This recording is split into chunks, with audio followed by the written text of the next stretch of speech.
Hello everyone and welcome back to my YouTube channel. আজি মই লৈ আহিছোঁ তেজপুৰ ইউনিভাৰ্চিটিৰ এটি নটিফিকেশ্যন যিহেতু আমি গম পাওঁ যে ইতিমধ্যে তেজপুৰ ইউনিভাৰ্চিটিৰ CMR অৰ্থাৎ কমন মেৰিট ৰেংক ঘোষণা কৰা হৈছে। সেই গতিকে তাৰে ওপৰত এটা নটিফিকেশ্যন আহিছে।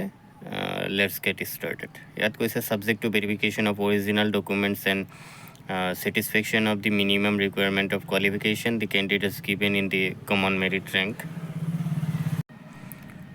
list are provisionally selected for provisional admission sans admission to various programs of studies for the academic session 2026-2027 based on TUE 2026 score.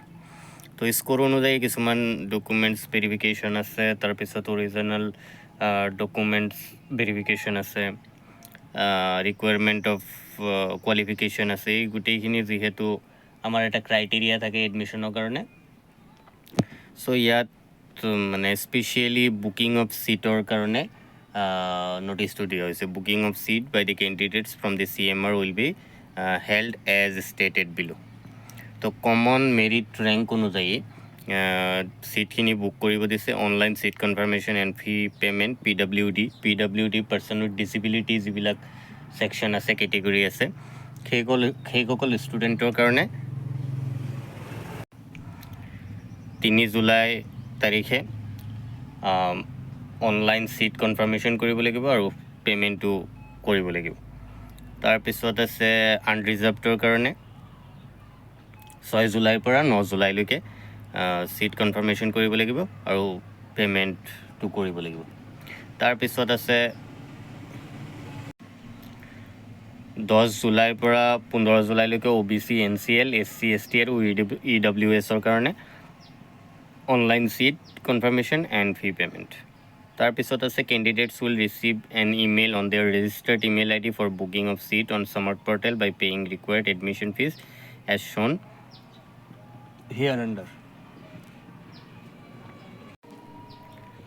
Select হোৱা কেণ্ডিডেটবোৰ যিবিলাক কেণ্ডিডেট মানে CMRত চিলেক্ট হৈছে, তেওঁলোকৰ মোবাইল নম্বৰত বা ৰেজিষ্টাৰ্ড ইমেইল IDত এটা নটিফিকেশ্যন পাব যে booking of seat on smart portal. তাৰপিছত কি কৰিব লাগিব, এডমিশ্যন ফিজ পে' কৰিব লাগিব।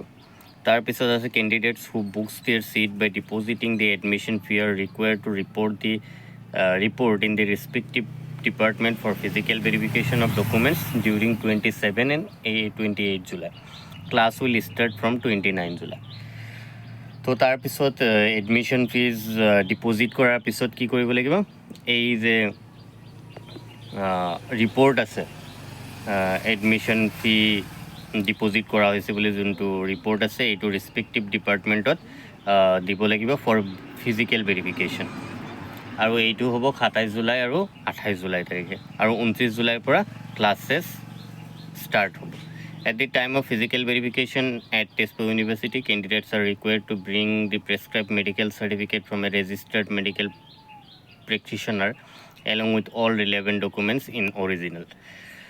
তো যেতিয়া ফিজিকেল ভেৰিফিকেশ্যন হ'ব তেজপুৰ ইউনিভাৰ্চিটিত, তেতিয়াই কি কৰিব দিছে, মানে মেডিকেল প্ৰেক্টিশ্যনাৰ পৰা মেডিকেল চাৰ্টিফিকেট এটা লৈ যাব দিছে, প্ৰেছক্ৰাইব মেডিকেল চাৰ্টিফিকেট।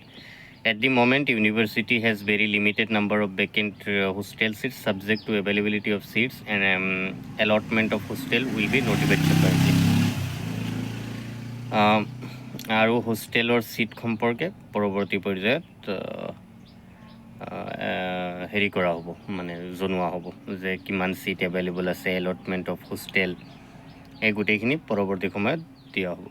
তাৰপিছত ইয়াত আণ্ডাৰটেকিং আছে, মেডিকেল চাৰ্টিফিকেট, এডমিশ্যন ফি, ডকুমেণ্টছ টু বি ছাবমিটেড, এই গোটেইখিনি লিংক ইয়াত দিয়া আছে। তোমালোকে এইখিনি লিংকত গৈ তোমালোকে চাব পাৰিবা আণ্ডাৰটেকিং কেনেকুৱা হ'ব, মেডিকেল চাৰ্টিফিকেট কেনেকুৱা হ'ব, এডমিশ্যন ফিজ এজৰ প্ৰিণ্ট আউটটো, তাৰপিছত ডকুমেণ্টছ কি কি ছাবমিট কৰিব লাগিব, এই গোটেইখিনি এই লিংকসমূহত থাকিব।